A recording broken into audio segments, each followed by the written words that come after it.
first one I want to talk about is the second play of God We're Alive. This is my personal favorite of the 4 plays you've written recently, and I just wanted you to give a brief sum of it. The Daddy Wagner character, by the way, is, I think, probably my favorite alternate of yours, too, simply because he seems to be closely into, except he's a little more slick in the way that he words things. And he has more of a natural charisma around the characters. So speak a little bit about that.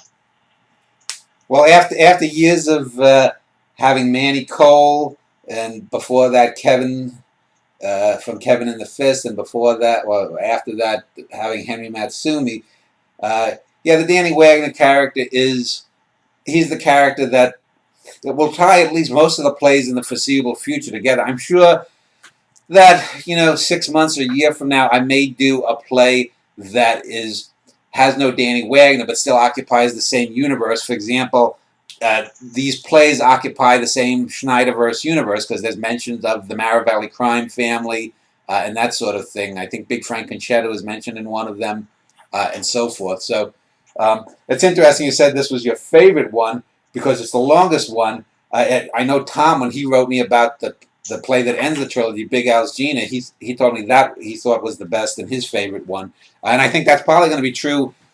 All 3 of those plays are going to, they all have infidelity in them, but structurally and emotionally and thematically, they're totally different plays. So, it wouldn't surprise me if I got like a third split that 1 out of 3 people who knows these plays thinks this one's the best, or the favorite, or the other one, or the other one. So that doesn't surprise me. Which one do you think is the best out of the 3?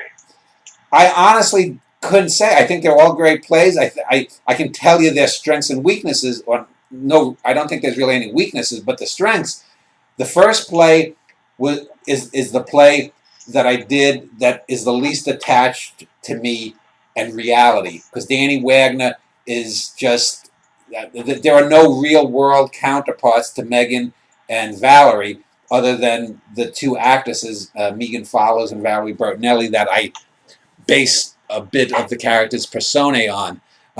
This play is the most closely intimate in terms of my family, because the names of my immediate family, George/Eddie, Helen, and Christine and Danny Wagner, are the names of my real sister, my real adopted mom and adopted dad. And the other names of the characters are very close. The situation is very close. I was just talking with my sister a couple of days ago, and my niece. My niece is actually, I found out when I talked to her, is actually now taking English as a major at St. John's University in New York. So I told her, your uncle's a poet and a writer, and I sent her my links to YouTube and Cosmoetica. I hope she takes an interest. I told her she doesn't want to be a teacher. I said, why don't you go into publishing? Because if you get into a publishing house, then you can have your uncle and Aunt Jessica be published. Then Jessica spent the whole night worrying whether my niece Amanda is going to turn out to be a zombie. And Jessica was all worried about this, that Amanda is going to turn out to be part of the enemy. And I'm like, what the fuck are you worrying about this shit for? But we'll see how it goes. But anyway, so that's that one. And then the third one is, I think, I agree with Tom, and it's the one that is going to get the most emotional reaction because of the way it ends, and because it's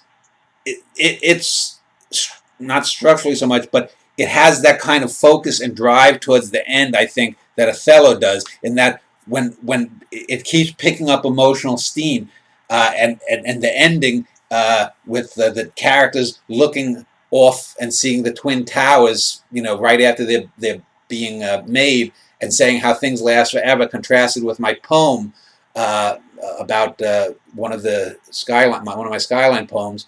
I think that is going to have an emotional wallop, just like I think the end of this Exteriors, that's 2 plays in a row that's going to have an emotional wallop, and this next play I'm going to start on Monday is going to be totally different from these first 4 plays. It's going to combine the absurdism, and it's going to feature a side of Danny Wagner that has not been featured before, a real vicious, nasty side. So I'm looking forward to writing that.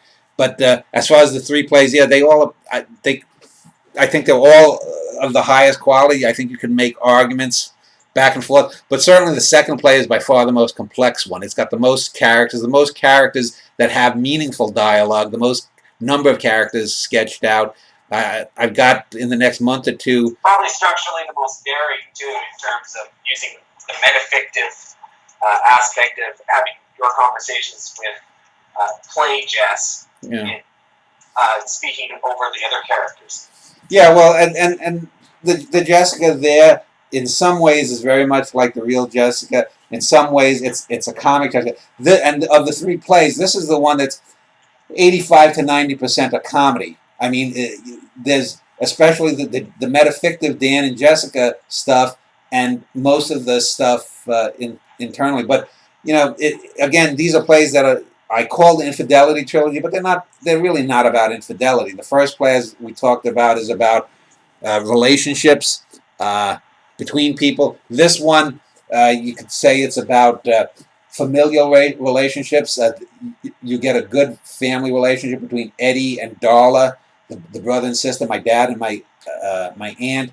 You get a good relationship sewn between my dad and me, between Darla and her kids, between the different married couples, Darla and her husband, Dar and her cheating husband, Joey and his wife, my mom and my dad's characters. There's a number of married characters, and then you have some individual quirks like Aunt Darla. 3 or 4 times in the play, she slams the door on someone. Christmas carols. Oh, hi, goodbye, boom. She also is constantly saying, "If God were alive," too, which plays into the title. Yeah. And then she has the bizarre idea. She's religious, but then she has this bizarre idea that God died 20 years before she was born, which makes no sense. But and for a play on infidelity, the Roy and Dar relationship isn't really examined as much as, say, even Eddie and Roy's relationship.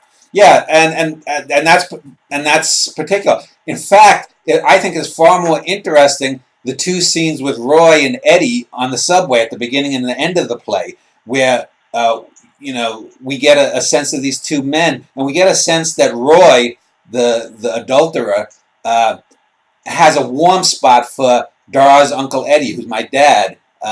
And in the beginning of the play, you see that there could probably have been a friendship, an older man, younger man friendship there. By the end of the play, one of the key lines in the play is when Roy, early in the second meeting on the subway, Eddie says to him, "Well, so now you don't call me Uncle Eddie anymore?" And then Roy calls him Uncle Eddie. This is after he's left Dar. And then towards the end of that scene, Eddie says, "Maybe it's better that you call me Eddie and not Uncle Eddie anymore," because it's basically a bunch of justifications for Roy for his bad behavior.